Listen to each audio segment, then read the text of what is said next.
Olá pessoal do Fundações Sem Complicações, sou Marcelo Belloni e vou falar aqui para vocês um pouquinho sobre as fundações mistas, que é a associação de um elemento de fundação direta, que no caso pode ser uma sapata, com um elemento de fundação profunda, que pode ser qualquer tipo de estaca que a gente tenha aí no nosso mercado disponível.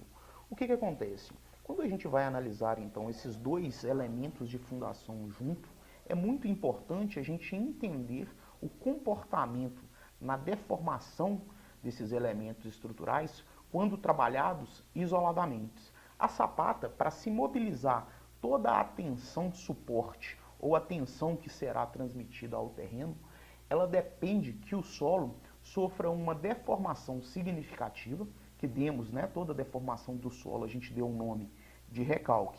Já a estaca, para que o atrito lateral e a resistência da ponta da estaca sejam mobilizadas, essa deformação no solo é muito menor que um elemento de fundação direta. Isso quer dizer que se tivermos o mesmo prédio, no mesmo terreno, um com fundação direta, outro com fundação profunda, o prédio em fundação direta sofrerá um recalque muito maior que um prédio em fundações profundas. E isso é fundamental para entendermos o comportamento desses elementos quando trabalhados em conjuntos.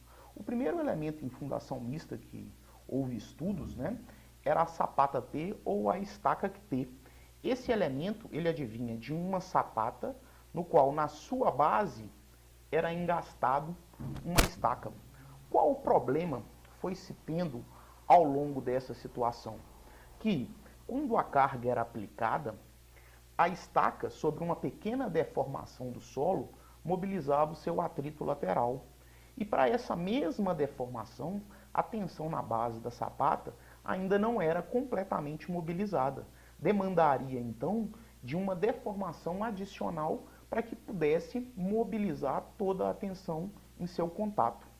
Porém, quando isso acontece, essa grande deformação ocasiona a ruptura da estaca. Isso quer dizer que num elemento de fundação T, ou de estaca T, ou de sapata T, quando a sapata começa a trabalhar, provavelmente a estaca já estará rompida, trabalhando somente sobre atrito residual. Já no caso das estapatas, existe um espaço entre o fundo da sapata e a estaca. Porque esse espaço ele é suficiente para que quando as cargas comecem a atuar na sapata, o solo sofra um recalque até uma certa magnitude que é dada em função dessa distância.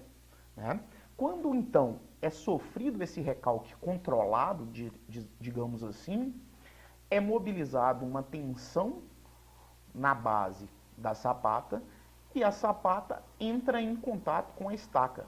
Só a partir deste momento, então, que a estaca começa a trabalhar. Nessa condição, em muitos casos, às vezes, de dimensionamento, a gente tem dois modelos.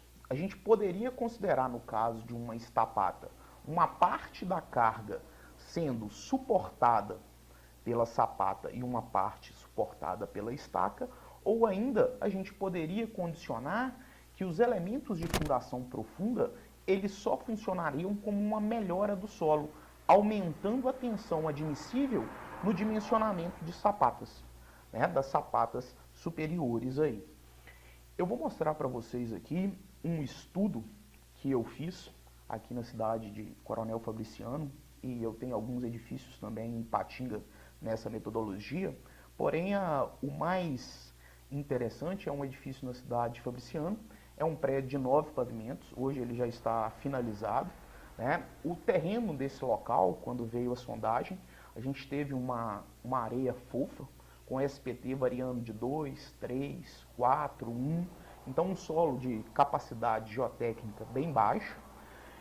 Nesse terreno, infelizmente pela sua condição de espaço, as linhas das redes elétricas no entorno e da vizinhança, foi impossível trabalhar com hélice contínua.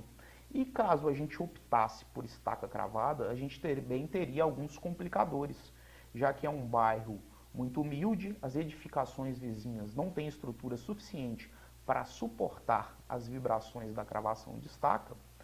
E também ao lado dessa edificação existe uma central de bombeamento da Copasa, que é a nossa empresa de abastecimento de água. Então, se houvesse uma vibração muito significativa, poderia comprometer também esse abastecimento. E as cargas dessa edificação eram muito elevadas para esse terreno, para que se fosse construído em fundação direta. Então, nós optamos por fazer um trabalho, né? Fomos até o proprietário, conversamos e propomos a metodologia da fundação mista em estapatas. Só que como não há ainda um modelo confiável de dimensionamento, para que esse dimensionamento pudesse ser feito, precisamos fazer algumas provas de cargas. Nós fizemos lá 4 provas de cargas. Primeiro, a gente fez uma prova de carga de um elemento de sapata, somente a sapata. Fizemos a prova de carga. Depois nós construímos uma outra sapata com uma estaca, porém trabalhando com sapata T ou estaca T, ou seja, a estaca engastada na fundação. Fizemos um segundo modelo com uma estaca trabalhando em estapata, havendo então o espaço entre o fundo da sapata e o topo da estaca. E já a terceira prova de carga foi realizada com 3 estacas e a sapata. Vou mostrar para vocês aí o resultado. Quando analisamos somente a sapata, pelo critério de determinação de tensão admissível baseado em provas de carga, verificamos que a tensão admissível para a sapata isolada para esse terreno foi de 105 kPa. Quando trabalhamos com a sapata T, esse ganho de tensão admissível foi para 138, então subiu 38%. Porém, um pequeno detalhe nos assusta. Essa área aqui, ó, nessa área acredita-se que seja o exato momento onde o atrito lateral da estaca foi rompido. Ou seja, a partir desse ponto, a estaca trabalhou com atrito lateral residual somente. Tanto que essa inclinação difere da inclinação superior.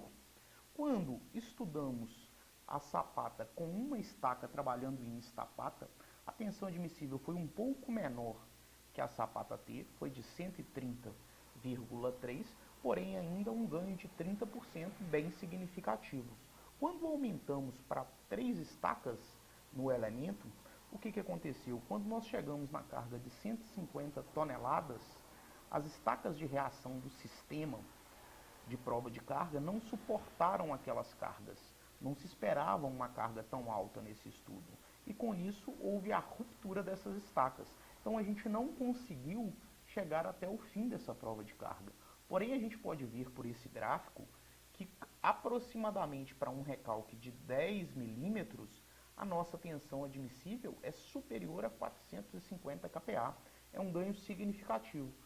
Não satisfeito, buscamos então uma metodologia para complementar de maneira teórica essa curva de prova de carga, como pode ser visto aí com essa complementação. Usando dessa teoria então, estimamos que a tensão admissível foi de 370 kPa, um ganho de quase 400% na tensão admissível. Então, a partir desse resultado, eu pergunto a vocês, será que é viável financeiramente esse tipo de solução de fundação? Uma análise dos custos. Caso essa edificação fosse realizada em hélice contínua, seu custo seria de R$ 272.406. Quando realizados em estapatas, o seu valor caiu para 152 mil. Porém, desses 152 mil, 10 mil foram o custo da prova de carga, que é um elemento, que é uma parte onerosa do processo. Uma economia total de 119 mil, condiciona uma economia de 43% quanto comparada à hélice contínua. E você, acha que esse sistema é viável? Espero você me seguindo no meu Instagram.